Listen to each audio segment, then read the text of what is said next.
नमस्ते। आज ना हम एक बहुत बड़ी और दिलचस्प भारतीय पहेली को सुलझाने की कोशिश करने वाले हैं। देखिए, हम सब सुनते तो हैं कि भारत की इकोनॉमी मतलब अर्थव्यवस्था बहुत तेजी से बढ़ रही है। पर एक सवाल है जो शायद सबके मन में आता है, वो ये कि भाई नौकरियों कहाँ हैं, अच्छी जॉब्स कहाँ पैदा हो रही हैं। बस यही वो पहेली है जिसे हम आज की इस पड़ताल में सुलझाने वाले हैं। ठीक है, तो चलिए इसमें थोड़ा और गहराई से उतरते हैं। अब देखिए, इस पहेली को सुलझाने के लिए ना हमें सबसे पहले इकोनॉमी के 3 बेसिक सेक्टर्स को समझना होगा।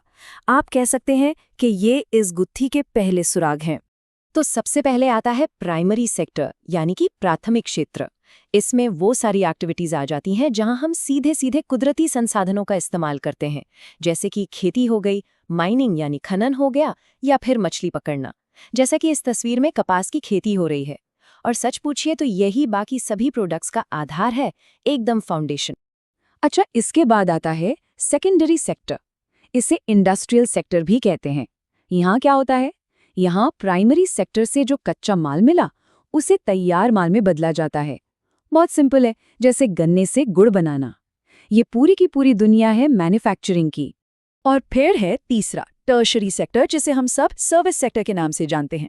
अब ये सेक्टर जो है कोई सामान नहीं बनाता, बल्कि ये सर्विसेज देता है। ऐसी सेवाएं जो पहले दोनों सेक्टर्स को सपोर्ट करती हैं। जरा सोचिए, ट्रांसपोर्ट, बैंकिंग, कम्युनिकेशन सब इसी में आता है। जैसे ये डाकिया चिट्ठियां पहुंचा रहा है, ये भी सर्विस सेक्टर का ही हिस्सा है।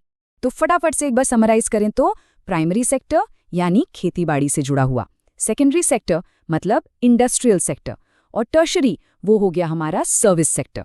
और ये याद रखना जरूरी है कि ये तीनों एक दूसरे पर बहुत ज्यादा निर्भर हैं। तो अब ये तो हो गई बेसिक बातें। अब आगे बढ़ते हैं और देखते हैं कि ये सब हमारी डेवलपमेंट की कहानी से कैसे जुड़ता है। देखिए, ज्यादातर जो डेवलप्ड देश हैं उन्होंने एक सीधा साधा सा रास्ता अपनाया था, लेकिन भारत की कहानी उसमें एक बहुत ही दिलचस्प मोड़ है। देखिए, इतिहास अगर हम उठाकर देखें तो ज्यादातर देश पहले पूरी तरह से खेती पर ही निर्भर थे। फिर क्या हुआ? धीरे धीरे इंडस्ट्री यानी मैन्युफैक्चरिंग का दबदबा बढ़ा। इसने बड़ी संख्या में लोगों को खेतों से निकालकर फैक्ट्रियों में काम दिया, और फिर आखिर में जाकर सर्विस सेक्टर सबसे इंपॉर्टेंट बन गया। ये एक तरह से डेवलपमेंट का टेक्स्ट बुक वाला रास्ता है। लेकिन भारत ने इस रास्ते को फॉलो नहीं किया। भारत का जो सफर रहा है वो एक बिल्कुल ही अलग कहानी कहता है। अब ये डेटा देखिए, ये वाकई में बहुत दिलचस्प है। 1973-74 से लेकर 2013-14 के बीच भारत की जीडीपी में सर्विस सेक्टर का जो हिस्सा था वो रॉकेट की तरह बढ़ा। इसने खेती को बहुत पीछे छोड़ दिया। मतलब प्रोडक्शन के मामले में सर्विस सेक्टर सबसे बड़ा खिलाड़ी बन गया। लेकिन यहीं पर आता है कहानी में असली ट्विस्ट। जब हम रोजगार के आंकड़ों को देखते हैं ना, तो तस्वीर पूरी तरह से पलट जाती है। आज भी भारत में सबसे ज्यादा लोग खेती किसानी में ही लगे हुए हैं। सोचिए, प्रोडक्शन कहीं और से आ रहा है और रोजगार कहीं और फंसा हुआ है। यही तो भारत की अनोखी कहानी है।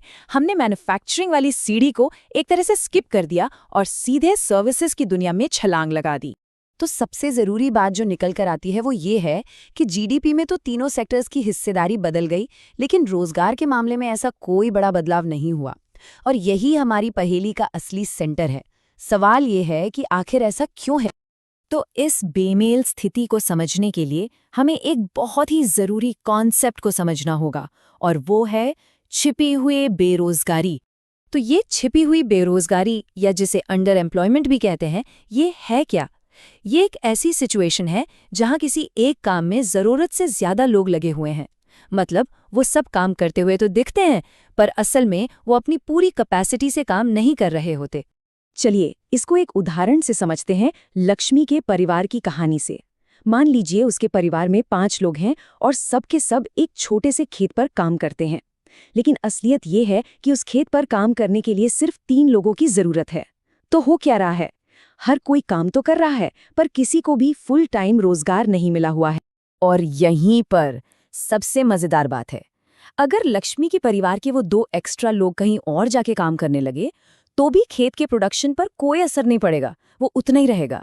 लेकिन हाँ, परिवार की टोटल इनकम वो जरूर बढ़ जाएगी।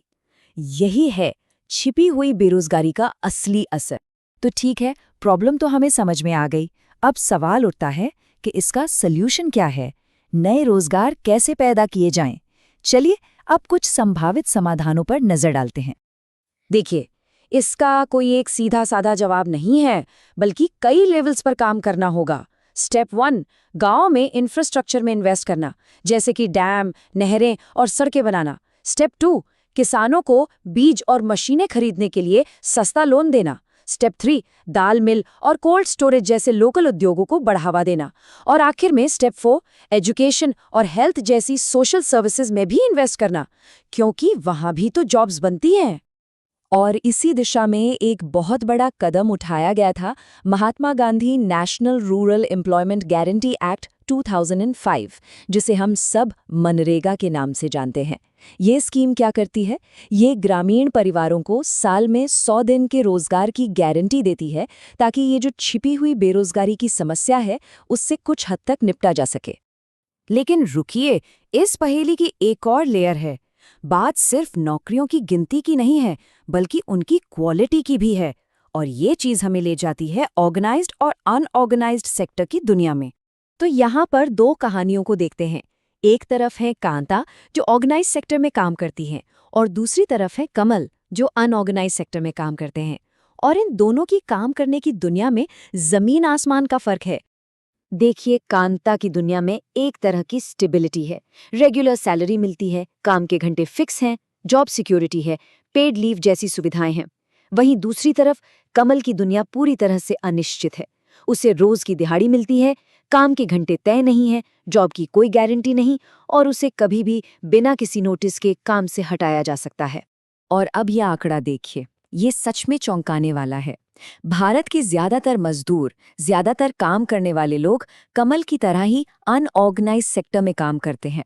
एक ऐसा सेक्टर जहां कोई सिक्योरिटी नहीं है, कोई सुविधाएं नहीं हैं। कांता जैसी सेफ और सिक्योर नौकरियां तो बहुत ही कम लोगों के पास हैं। तो ये सारी बातें हमें इस पड़ताल के आखिरी और शायद सबसे बड़े सवाल पर लाकर खड़ा कर देती हैं कि भारत के लिए असली चैलेंज आखिर है क्या? सिर्फ ज्यादा से ज्यादा जॉब्स पैदा करना, या फिर बेहतर, सुरक्षित और अच्छी सैलरी वाली जॉब्स पैदा करना? इस सवाल के साथ मैं आज की ये बातचीत यहीं खत्म करता हूँ। सोचिएगा जरूर।